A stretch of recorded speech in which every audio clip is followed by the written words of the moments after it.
രാവിലെ സമയത്ത് എത്ര സമയത്ത് ചിന്തയ്ക്ക് വേണ്ടി നമുക്ക് എബ്രായ ലേഖനം 7-ാം അധ്യായം അതിന്റെ 4-ാം വാക്യം വായിക്കാം. ആമേൻ.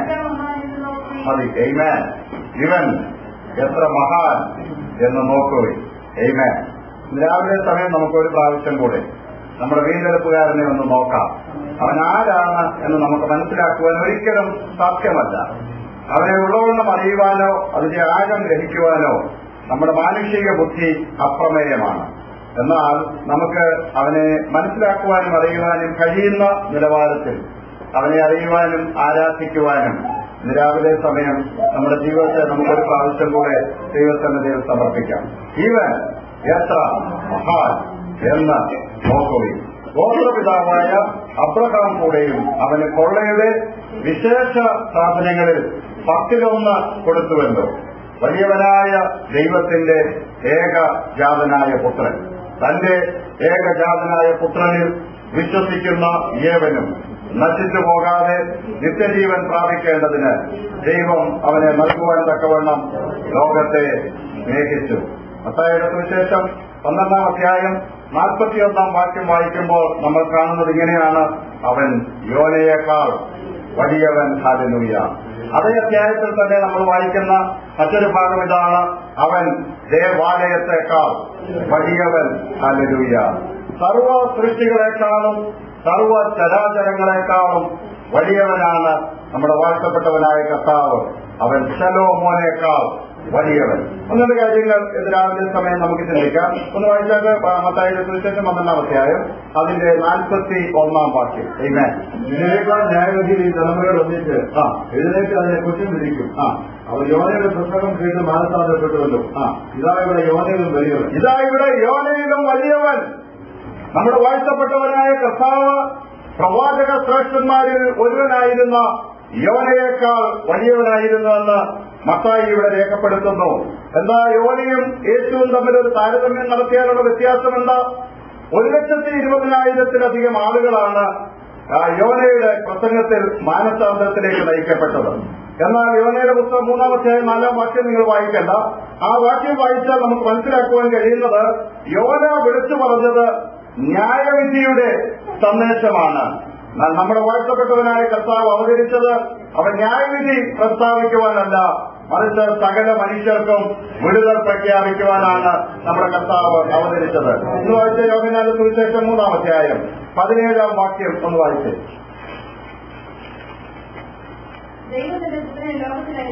ദൈവം തന്റെ പുത്രനെ ലോകത്തിൽ അയച്ചത് ലോകത്തെ വിധിക്കുവാനല്ല, ലോകം അവനാൽ രക്ഷിക്കപ്പെടുവാനത്രേ. ഹല്ലേലൂയ.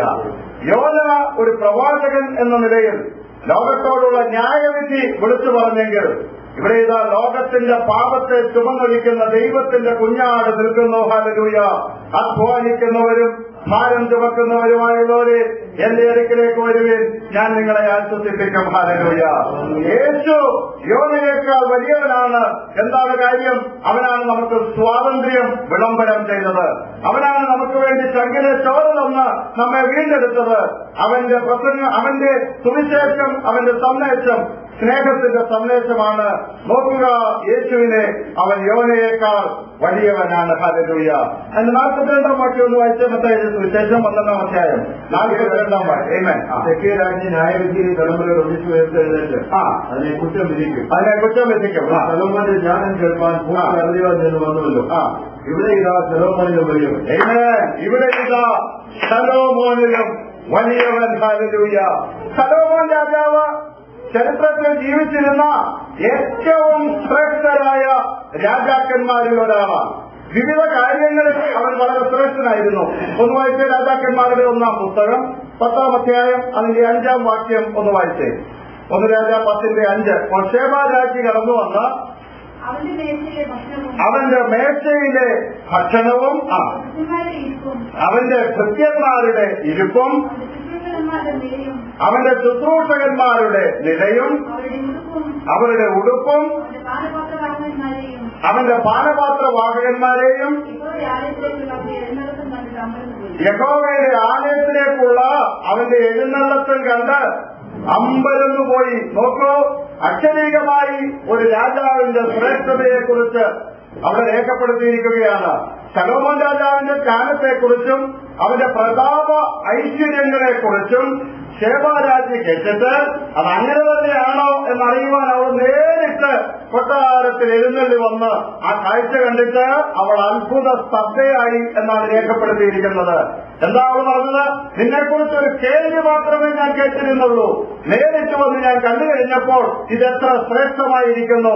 അവന്റെ മേശയെങ്കിലെ ഭക്ഷണം, അവന്റെ ഭൃത്യന്മാരുടെ നിൽപ്പ്, അവരുടെ വസ്ത്രധാരണം, അവന്റെ കൊട്ടാരത്തിന്റെ എല്ലാവിധമായ സജ്ജീകരണങ്ങൾ എല്ലാം കണ്ടപ്പോൾ അവൾ അത്ഭുത പരതന്ത്രയായി തീർന്നുവെങ്കിൽ നമ്മുടെ കർത്താവ് ആരാണെന്നറിയാമോ?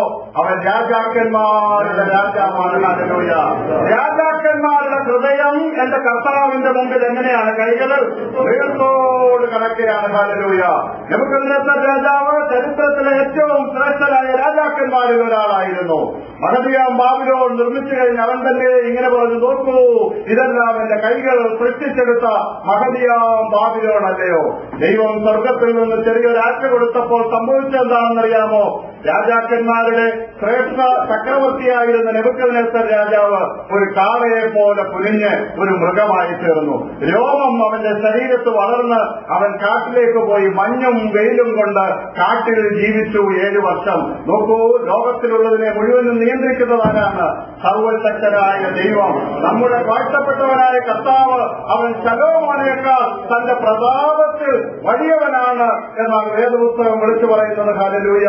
മാത്രമല്ല, നമ്മുടെ കർത്താവിന്റെ സൃഷ്ടികളിൽ ഒന്നായിരിക്കുന്ന ഒരു താമരപ്പൂവ് ഈ താമരപ്പൂവിനോടൊപ്പം ശലോമോൻ തന്റെ സകല ശ്രേഷ്ഠതയിലും കാണുകയില്ല എന്നാണ് പറഞ്ഞത്. ഈ പ്രപഞ്ചത്തെ മുഴുവൻ നിർമ്മിച്ച്, ചരങ്ങളെ മുഴുവൻ നിർമ്മിച്ച് അതിന് ഭംഗിയും ഐശ്വര്യവും ജീവനും നൽകി ഇതിനെ നിലനിർത്തിയിരിക്കുന്നത് വാഴ്ത്തപ്പെട്ടവനായ കർത്താവാണ്. ഹല്ലേലൂയ. അവൻ ശലോമോന്റെ ശ്രേഷ്ഠമായ രാജത്വത്തെക്കാൾ വലിയവനാണ്. വെളിപ്പാട് പുസ്തകം 19-ാം അധ്യായം 16-ാം വാക്യം നിങ്ങൾ വായിക്കണ്ട. അവിടെ രേഖപ്പെടുത്തിയിട്ടുണ്ട്. അവിടെ രേഖപ്പെടുത്തിയിരിക്കുന്നതല്ല, അവിടെ അവൻ രാജാക്കന്മാരുടെ രാജാവെന്ന് രേഖപ്പെടുത്തിയിരിക്കുന്നു. ആധിപത്യം അവന്റെ തോളിലിരിക്കും. അവൻ അത്ഭുത മന്ത്രി, അവൻ വീരനാം ദൈവം, അവൻ നിത്യപിതാവ്, അവൻ സമാധാനത്തിന്റെ പ്രഭു. ഹല്ലേലൂയ. ഈ കർത്താവിനെ അറിയുവാനുള്ള ഭാഗ്യം നമുക്ക് ലഭ്യമായല്ലോ. ആ രാജാക്കന്മാരുടെ പുസ്തകം 10-ാം അധ്യായം തന്നെ താഴോട്ട് വായിക്കുമ്പോൾ നമുക്ക് മനസ്സിലാക്കുവാൻ കഴിയുന്നത് അസാധാരണമായ ജ്ഞാനമുള്ള ആളായിരുന്നു ആര്? ശലോമോൻ എന്ന് നമുക്ക് മനസ്സിലാക്കുവാൻ കഴിയുന്നു. ശേബാരാജ് തന്നെ പറയുന്നത്, നിന്റെ മേശയ്ക്ക് ചുറ്റും നിന്ന് നിന്റെ ജ്ഞാനത്തിന്റെ മുത്തുമൊഴികൾ കേൾക്കുവാൻ കഴിയുന്നവരാരാണ്? ഭാഗ്യശാലികളാണ് എന്നാണ് പറഞ്ഞതെങ്കിൽ നമ്മുടെ കർത്താവ് ആരാണെന്നറിയാമോ? ഒന്ന് വെച്ച് ശലോമോന്റെ ജ്ഞാനത്തെ കുറിച്ച് നമുക്ക് നോക്കാം. സഭാപ്രസംഗി 1-ാം അധ്യായം അതിന്റെ 16-ാം വാക്യം ഒന്ന് വായിച്ചു. ഇപ്പോഴായിരുന്ന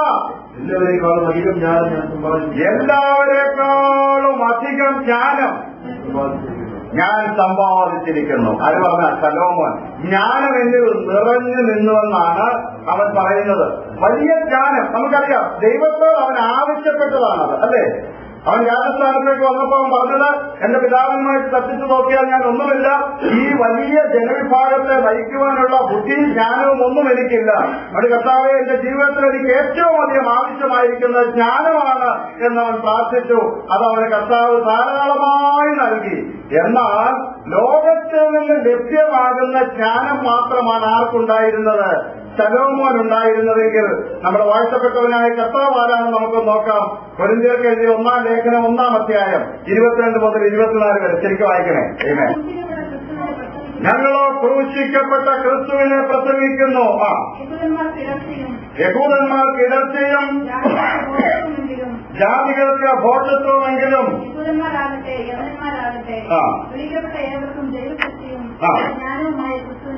ദൈവജ്ഞാനവുമായ ക്രിസ്തു. ക്രിസ്തു എവിടെ നിന്നെങ്കിലും പുസ്തകങ്ങളിൽ നിന്ന് ജ്ഞാനം നേടിയതല്ല. അത് യേശു ആരാ? അവൻ ജ്ഞാനമാണ്.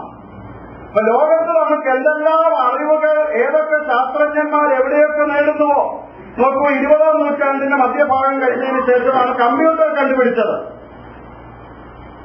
അപ്പോൾ എന്നാൽ ആ വികാസ പരിണാമം മനുഷ്യ ചരിത്രത്തിൽ ഉണ്ടാകേണ്ടപ്പോൾ അത് നേടിയെടുക്കുവാൻ കഴിയുന്ന ഒരു ബുദ്ധി, അവന് നിക്ഷേപിച്ച അതിന്റെ പിന്നിൽ പ്രവർത്തിച്ച ഒരു വലിയ ജ്ഞാനത്തിന്റെ കേന്ദ്രമുണ്ട്.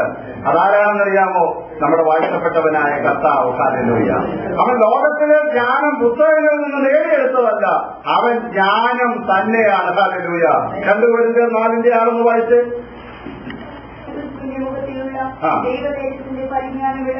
യേശുക്രിസ്തുവിന്റെ മുഖത്തിലുള്ള ദൈവ തേജസ്സിന്റെ പരിജ്ഞാനം വിളങ്ങേണ്ടതിന്. അവനാരാ? അവൻ ജ്ഞാനപൂർണനാണ്. അവൻ ലോകത്തിന്റെ സർവജ്ഞാനവും അവനിലാണ് വിളങ്ങിയിരിക്കുന്നത്. എന്താ സലോമോനാണ് നമ്മളുടെ പ്രത്യേകത?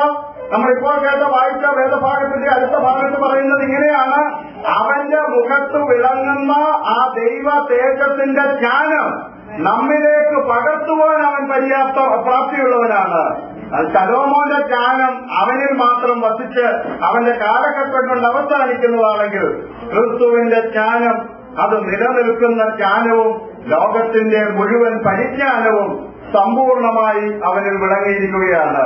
അതുകൊണ്ടാണ് യശയ്യാപ്രവാചകൻ പറയുന്നത്, നീതിമാനായ എന്റെ ദാസൻ തന്റെ പരിജ്ഞാനം കൊണ്ട് പലരെയും നീതീകരിക്കും. ഹല്ലേലൂയ. ഇന്ന് രാവിലെ സമയം നമ്മൾ ദൈവസന്നിധിയിൽ സ്വാതന്ത്ര്യമുള്ളവരായി വന്നിരിക്കുന്നത്. ഇന്ന് രാവിലെ സമയം നമ്മൾ ദൈവസന്നിധിയിൽ കൈകൾ കൊട്ടവിട്ട് ഒഴിഞ്ഞവരായി കടന്നു വന്നിരിക്കുന്നത് എന്തുകൊണ്ടാണെന്നറിയാമോ? അവന്റെ ജ്ഞാനം കൊണ്ട് അവൻ നമ്മെ വീണ്ടെടുത്തു എന്നുള്ളതാണ്. അവന്റെ രക്തം കൊണ്ട് അവൻ നമ്മെ വീണ്ടെടുത്തു എന്നുള്ളതാണ്. ഇവിടെ ഇതാ ശലോമോനേക്കാൾ വലിയവൻ. ഹല്ലേലൂയ. അവൻ ധനത്തിൽ, നമ്മുടെ കർത്താവ് ധനത്തിൽ ശലോമോനേക്കാൾ വലിയവനായിരുന്നു. ശലോമോൻ വലിയ ധനികനായിരുന്നു. ഒന്ന് വായിച്ച് 2 ദിനവൃത്താന്തം 9-ാം അധ്യായം അതിന്റെ 22-ാം വാക്യം ഒന്ന് വായിച്ചു. ഇങ്ങനെ ശലോമോൻ രാജാവ് ഭൂമിയിലെ സകല രാജാക്കന്മാരിൽ വെച്ചും ധനം കൊണ്ടും സമ്പത്ത് കൊണ്ടും മികച്ചവൻ ആയിരുന്നു. ജ്ഞാനം മാത്രമല്ല ശലോമോൻ ഉണ്ടായിരുന്നത്, മറിച്ചൊന്നുണ്ടായിരുന്നു, സമ്പത്തും പ്രതാപങ്ങളും എല്ലാം അവനുണ്ടായിരുന്നു. എന്നാൽ നമ്മുടെ കർത്താവ് അവൻ സമ്പന്നൻ ആയിരുന്നു. ഈ ഭൂലോകവും അതിന്റെ നിറവും ആർക്കുള്ളതാണ്? നമ്മുടെ കർത്താവിനുള്ളതാണ്. അവൻ സമ്പന്നനായിരുന്നിട്ടും നിങ്ങളുടെ ദാരിദ്ര്യത്താൽ നിങ്ങൾ സമ്പന്നനാകേണ്ടതിന് അവൻ ദരിദ്രനായി തീർന്ന കൃപ നിങ്ങൾ അറിയുന്നു. അവൻ സമ്പന്നനായിരുന്നിട്ടും നമ്മുടെ കർത്താവ് സകല സ്വർഗ മഹിമകളും വെടിഞ്ഞു. ദൈവത്തിന്റെ ഒപ്പം അവൻ ഇരിക്കുന്നു എന്നുള്ള അവന്റെ ആ ചിന്ത വെടിഞ്ഞ് അവൻ ദാസരൂപമെടുത്ത് മനുഷ്യനായി തന്നെത്താൻ താഴ്ത്തി, ക്രൂശിലെ മരണത്തോളം അനുസരണമുള്ളവനായി തന്നെത്താൻ താഴ്ത്തി. എന്തിനു വേണ്ടിയാണെന്നറിയാമോ? നമ്മെ സമ്പന്നനാക്കുവാൻ. ശലോമോൻ സമ്പന്നനായിരുന്നു, സത്യം തന്നെ. ഈ പ്രപഞ്ചത്തിന്റെ മുഴുവൻ ഉടയവനായിരുന്നു നമ്മുടെ കർത്താവ്. അവൻ ദാസവേഷമെടുത്തു. ഹല്ലേലൂയ. അവനൊരു മനുഷ്യനായി തീർന്നു. അവൻ മനുഷ്യരാൽ നിന്ദിക്കപ്പെട്ടവനും ചതിക്കപ്പെട്ടവനും അങ്ങനെ വ്യസനപാത്രമായി തീർന്നു. എന്തിനു വേണ്ടിയാണെന്നറിയാമോ? എന്നെയും നിങ്ങളെയും ആത്മീകമായി സമ്പന്നരാക്കുവാൻ. മാത്രമല്ല, എന്നെയും നിങ്ങളെയും അക്ഷരീകമായി സമ്പന്നരാക്കുവാൻ നമ്മുടെ കർത്താവ് ദാസരൂപമെടുത്തു. ഹല്ലേലൂയ. ഇനി നമുക്ക് ഒരുമിച്ച് പറയുവാൻ കഴിയുമോ? ഇവിടെ ഇതാ ശലോമോനിലും വലിയവൻ. ഹല്ലേലൂയ. ശലോമോനേക്കാൾ വലിയവനാണ് നമ്മുടെ കർത്താവ്. യോനയേക്കാൾ വലിയവനാണ് നമ്മുടെ കർത്താവ്. മത്തായി സുവിശേഷം 12-ാം അധ്യായം അതിന്റെ 6-ാം വാക്യം ഒന്ന് വായിക്കും. ഇവിടെ ഇതാ ദൈവാലയത്തെക്കാൾ വലിയവൻ. ഹല്ലേലൂയ. ദൈവാലയം മാത്രമല്ല. പുതിയ നിയമത്തിലേക്ക് വരുമ്പോൾ എവിടെയാ ദൈവാലയം? എവിടെയാ ദൈവാലയം? ഒന്ന് വായിച്ച പ്രവൃത്തിയുടെ പുസ്തകം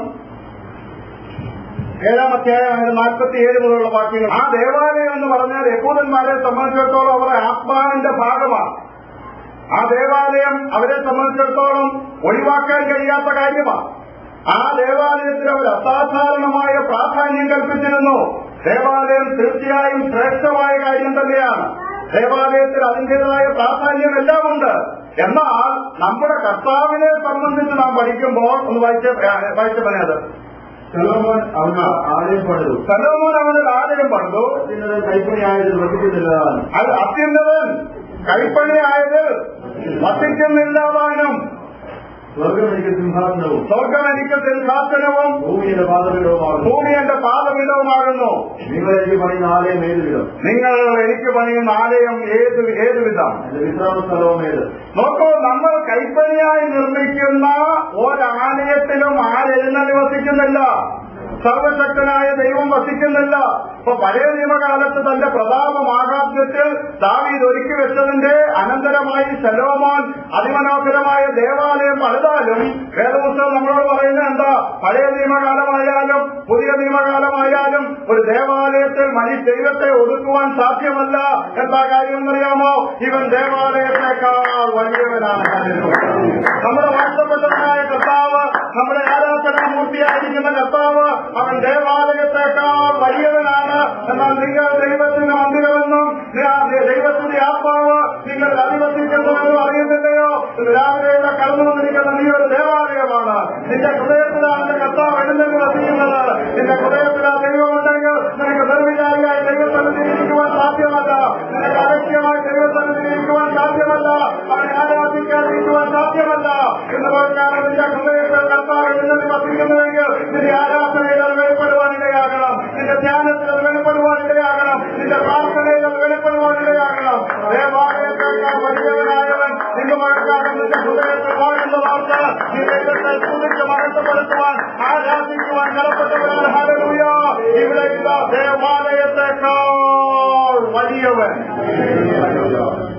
നമ്മുടെ കർത്താവ് ശലോമോനേക്കാൾ വലിയവനാണ്. ശലോമോൻ നിർമ്മിച്ച ഏറ്റവും വലിയ ദേവാലയത്തേക്കാൾ നമ്മുടെ കർത്താവ് മതിയായവനാണ്. ശലോമോൻ ഒരു സാധാരണ മനുഷ്യനെ പോലെ മരിച്ചു. ശലോമോന്റെ ഹൃദയം അവന്റെ ജീവിത സായാഹ്നത്തിൽ ഏകാഗ്രമായിരുന്നില്ല എന്ന് നമ്മൾ വായിക്കുന്നു. നൂറുകണക്കിന് ആയിരക്കണക്കിന് ഭാര്യമാർ വെപ്പാട്ടിമാരുണ്ടായിരുന്നു എന്ന് നമ്മൾ വായിക്കുന്നു.